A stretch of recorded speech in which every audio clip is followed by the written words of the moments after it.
दोस्तों, अगर दुनिया में कोई भी इंसान फाइनेंशियल फ्रीडम हासिल करना चाहता है तो उसके लिए उसकी फाइनेंशियल एजुकेशन का मजबूत होना बहुत ही ज़रूरी है। अगर दुनिया के सफल लोगों की एडवाइस को माना जाए, फाइनेंशियल एजुकेशन को बढ़ाने का सबसे अच्छा तरीका फाइनेंशियल रिलेटेड बुक्स को पढ़ना है। और अगर हमें जीवन में सफल होना है या अमीर बनना है तो बहुत सारी फाइनेंशियल रिलेटेड बुक मार्केट में हैं जो सफल लोगों द्वारा लिखी गई हैं, और उन्हीं में से एक बुक है रिच डैड पुअर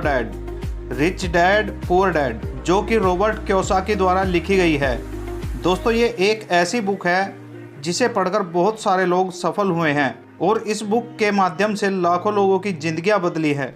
मैंने आज से लगभग 19 साल पहले एक बुक पढ़ी थी। उस बुक का नाम है रिच डैड पुअर डैड। इसलिए इस बुक को फाइनेंशियल एजुकेशन के मामले में दुनिया की सबसे फेमस बुक माना गया है। और आज की इस वीडियो में हम इसी बुक की समरी आपके लिए लेके आए हैं। दोस्तों, रिच डैड पुअर डैड एक ऐसी बुक है जो कि दुनिया के हर एक उस इंसान को पढ़नी चाहिए जो अपनी 9 से 5 की जॉब से हमेशा के लिए छुटकारा पाना चाहता है। दोस्तों, rich dad poor dad book की कहानी रॉबर्ट कियोसाकी की रियल लाइफ स्टोरी है। इस किताब में वह अपने 2 पिताओं के बारे में लिखते हैं, जिनमें से एक उनके असली पिता हैं जिनको उन्होंने पुअर डैड का टाइटल दिया है, और दूसरे उनके मुंह बोले पिता हैं जो कि रॉबर्ट कियोसाकी के बेस्ट फ्रेंड माइक के पिता हैं, और उनको उन्होंने रिच डैड का टाइटल दिया है। दरअसल उनके असली पिता बहुत ही पढ़े लिखे इंसान हैं जो कि एक टीचर होने के साथ साथ फाइनेंशियली वीक इंसान है, इसलिए रॉबर्ट बुक में उन्हें पुअर डैड कहकर बुलाते हैं। और दूसरी तरफ उनके मुंह बोले पिता सिर्फ 8वीं क्लास तक पढ़े हैं, लेकिन फाइनेंशियल एजुकेशन मजबूत होने की वजह से वे अपने शहर के सबसे अमीर बिजनेसमैन हैं, इसलिए रॉबर्ट उन्हें रिच डैड कहकर बुलाते हैं। इस पूरी कहानी में रॉबर्ट कियोसाकी के रिच डैड उन्हें जिंदगी के अलग अलग पड़ावों पर उनके 30 साल तक उन्हें 6 अहम शिक्षाएं देते हैं जो अमीर बनने और अमीर बने रहने के लिए बहुत ही जरूरी हैं। और रॉबर्ट कियोसाकी के रिच डैड द्वारा बताए गए ये 6 लाइसेंस दुनिया के किसी भी इंसान को फाइनेंशियल फ्री बना सकते हैं, चाहे उसने स्टडी कितनी भी कम की हो। तो चलिए जानते हैं उन 6 लेसन्स के बारे में जो rich dad poor dad book में बताए गए हैं। लेसन नंबर 1, अमीर पैसे के लिए काम नहीं करते बल्कि उनका पैसा उनके लिए काम करता है। बुक में रॉबर्ट के रिच डैड बताते हैं कि दशकों से लोग एक सर्कल में फंसे हुए हैं जिसे वो रैट रेस कहकर बुलाते हैं। दरअसल ज़्यादातर लोगों की ज़िंदगी का मकसद अच्छे कॉलेज में पढ़ना और अच्छी नौकरी हासिल करना और शादी करना और फिर ज़िंदगी भर घर और कार जैसी चीज़ों की EMI भरते रहना है। लोगों को इस चीज़ का एहसास ही नहीं होता कि इस तरह के लाइफस्टाइल में वे मेहनत तो सबसे ज़्यादा करते हैं, लेकिन उनकी मेहनत का फ़ायदा उन्हें नहीं बल्कि किसी और को होता है। दरअसल बहुत से लोग इस रैट रेस का हिस्सा बन के नाखुश भी होते हैं, फिर भी वह अपने मन के डर और रिस्क ना लेने की डिसेबिलिटी के कारण इस रैट रेस का हिस्सा बने रहते हैं और अपने बॉस के लिए नौकर की तरह काम करते हैं और अपना बिजनेस स्टार्ट करने का रिस्क ही नहीं लेते।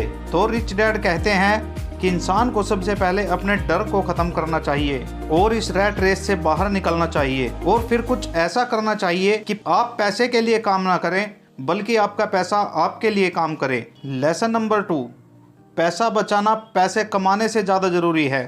दोस्तों, आज की दुनिया में आपको ऐसे बहुत से लोग देखने को मिलेंगे जो एक समय में तो बहुत अमीर हुआ करते थे, लेकिन आज उनके पास कुछ भी नहीं है। असल में लोग अमीर से गरीब इसलिए हो जाते हैं क्योंकि उनमें फाइनेंशियल एजुकेशन की कमी होती है, यानी कि उनमें पैसे को सेव करके इन्वेस्ट करके उसे ग्रो करने का हुनर नहीं होता। रिच डैड इस फाइनेंशियल इलेक्सी का एग्जाम्पल देते हुए कहते हैं कि पूरी दुनिया में खुद का घर एक एसेट माना जाता है, लेकिन रिच डैड के अनुसार खुद का घर एक एसेट नहीं बल्कि एक लायबिलिटी होता है। ऐसा इसलिए है क्योंकि खुद के घर को मेंटेन करने के लिए हमारी जेब से पैसे निकलते हैं, ना कि हमारे खुद के घर से हमें रेंटल इनकम आती है। रिच डैड के अनुसार एसेट वो हैं जो आपके पैसे को ग्रो करें या फिर आपकी जेब में पैसा लेकर आएं, जैसे कि real estate investment, stock investment और म्यूचुअल फंड इन्वेस्टमेंट। और रिच डैड के अनुसार लाइबिलिटीज वो हैं जो आपकी जेब से पैसा निकलवाती हैं, जैसे कि आपका खुद का घर। अगर आप खुद के घर की EMI भर रहे हैं तो वो आपकी जेब से पैसा निकलवा रही हैं, जिससे कि वह आपके लिए एसेट नहीं बल्कि लायबिलिटी साबित होता है। इसका एक और एग्जाम्पल ये है कि मान लीजिए आपने कोई कार खरीदी है और खरीद कर आप उसे किराए पर देते हैं या उसे काम पर लगा देते हैं, तो वो आपके लिए एसेट है। और अगर आप उसे खरीद कर घर में खड़ा कर लेते हैं तो वो आपके लिए लायबिलिटीज बन जाती है। लेसन नंबर 3, अपनी नौकरी के साथ साथ खुद के बिजनेस पर फोकस करें।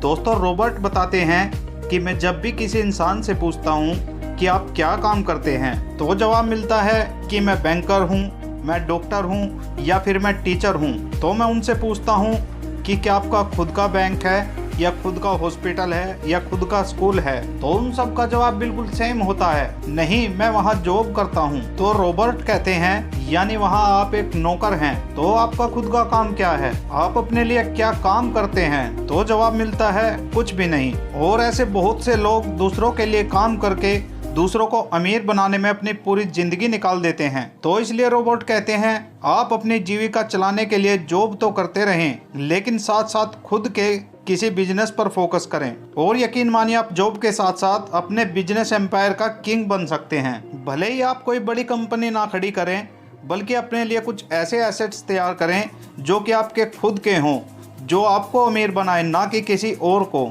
लेसन नंबर 4, हमेशा सीखने के लिए काम करें, पैसे के लिए काम ना करें। रॉबर्ट कहते हैं कि हमेशा मेरे पूरे डैड को उनकी नौकरी की चिंता रहती थी। वो सुबह टाइम से पहले ही ऑफिस के लिए निकल जाते थे और इसी रैट रेस को यानी इसी प्रोसेस को वो पिछले कई सालों से दोहरा रहे थे। शुरुआत में मुझे लगता था कि शायद वो अपने काम को बहुत पसंद करते हैं, और बाद में मुझे समझ आया उन्हें नौकरी से निकाले जाने का डर या सैलरी काटे जाने का डर, ये डर उनसे ये काम करवाता था। लेकिन मेरे रिच डैड का मानना था कि अगर किसी इंसान को अमीर बनना है तो उसे हर रोज कुछ ना कुछ नया सीखना चाहिए, जिससे उसके सोचने और समझने की क्षमता बढ़ती है। वो कहते थे कि गरीब लोग इसलिए काम करते हैं ताकि उनको पैसा मिल सके, लेकिन अमीर लोग इसलिए काम करते हैं ताकि वो और ज्यादा सीख सके और उस काम में अपनी अच्छी पकड़ बनाकर खुद का बिजनेस खड़ा कर सके। और यही उन दोनों के बीच का सबसे बड़ा अंतर था, जो एक को गरीब बनाता था और दूसरे को अमीर बनाता था। लेसन नंबर 5, अमीरी के रास्ते में आने वाली बाधाएं। रॉबर्ट बताते हैं कि अमीर तो हर कोई बनना चाहता है और लाइफ में कभी ना कभी हर इंसान अमीरी के रास्ते पर जाने की कोशिश भी करता है, लेकिन बीच में कुछ ऐसी बाधाएं आ जाती हैं जिनकी वजह से इंसान अमीर नहीं बन पाता। रॉबर्ट ने ऐसी 5 बाधाओं के बारे में बताया है जो कि किसी भी इंसान को अमीर बनने से रोकती हैं। नंबर 1, फियर यानी डर। दुनिया के ज्यादातर लोग अमीर बनने के बाद अपनी लाइफ में खुश नहीं रह पाते, यानी कि जितना ज्यादा डर उन्हें गरीबी में था उससे कहीं ज्यादा डर उन्हें अमीर बनने के बाद लगता है, और वो है पैसों को फिर से खो देने का डर, फिर से गरीब बन जाने का डर, लोगों के सामने इंसल्ट होने का डर। इसी वजह से वे लोग ज्यादा ग्रो नहीं कर पाते। वो दिखने में तो अमीर होते हैं लेकिन अंदर से पूरी तरह डरे हुए होते हैं। इसलिए अगर किसी इंसान को अमीर बनना है तो पहले इस डर को खत्म करना होगा। रॉबर्ट ने दूसरी बाधा के बारे में बताया है, नंबर 2, डाउट। किसी भी काम को शुरू करने से पहले या अपने पैसे को इन्वेस्ट करने से पहले ज्यादातर लोगों को डाउट होता है कि कहीं यार मेरा पैसा डूब ना जाए, और इसी डर के चलते वो लोग एक नई शुरुआत नहीं कर पाते और लाइफ में कभी भी अमीर नहीं बन पाते। रॉबर्ट ने तीसरी बाधा के बारे में बताया है, नंबर 3, लेजीनेस यानी आलस। रॉबर्ट बताते हैं कि कई लोग ये सोचकर बड़े बड़े मौके गवा देते हैं कि शायद मैं अभी इसके लिए तैयार नहीं हूँ, फिर बाद में कोशिश करूँगा। ऐसा बोलकर वो अपना टाइम खराब कर देते हैं और फिर बाद में उन्हें किसी नौकरी पर डिपेंड होना पड़ता है और वो अपनी लाइफ में कभी भी अमीर नहीं बन पाते। और रॉबर्ट ने चौथी सबसे बड़ी बाधा के बारे में बताया है, नंबर 4, बैड हैबिट्स, बुरी आदतें।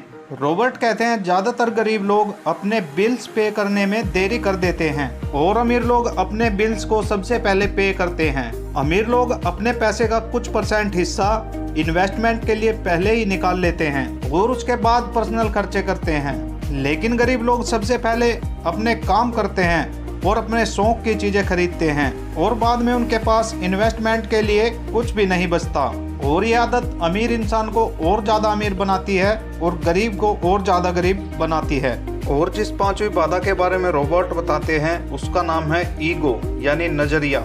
जो लोग गरीब होते हैं वो अपने स्किल्स को किसी और के साथ शेयर नहीं करते, क्योंकि उन्हें डर होता है कि कहीं दूसरा इंसान इसको सीख गया तो उसका काम छिन जाएगा, और इसी वजह से वो कोई नई दूसरी स्किल्स भी नहीं सीख पाते और हमेशा उसी एक स्किल्स के साथ काम करते हैं। लेकिन अमीर लोग दूसरों के साथ अपने नॉलेज शेयर करते हैं और दूसरों से बहुत कुछ सीखते हैं और लगातार अपने बिजनेस में इम्प्रूवमेंट करके और ज़्यादा अमीर बनते हैं। इसलिए यदि आपको अमीर बनना है तो आपको अपने ईगो को भूलकर जो चीज़ आपको नहीं आती उसे सीखने की आदत डालनी चाहिए, और जो चीज़ आपको आती है उसे दूसरों के साथ शेयर करना चाहिए। और आखिर में बस इतना कहूँगा कि आपको लाइफ में एक बार रिच डैड पुअर डैड ये बुक जरूर पढ़नी चाहिए, क्योंकि ये बुक पैसे को लेकर आपका माइंड सेट कर देगी। उम्मीद करता हूँ कि आज की वीडियो में आपको बहुत कुछ सीखने को मिला होगा। अगर वीडियो पसंद आई है तो वीडियो को लाइक कर देना,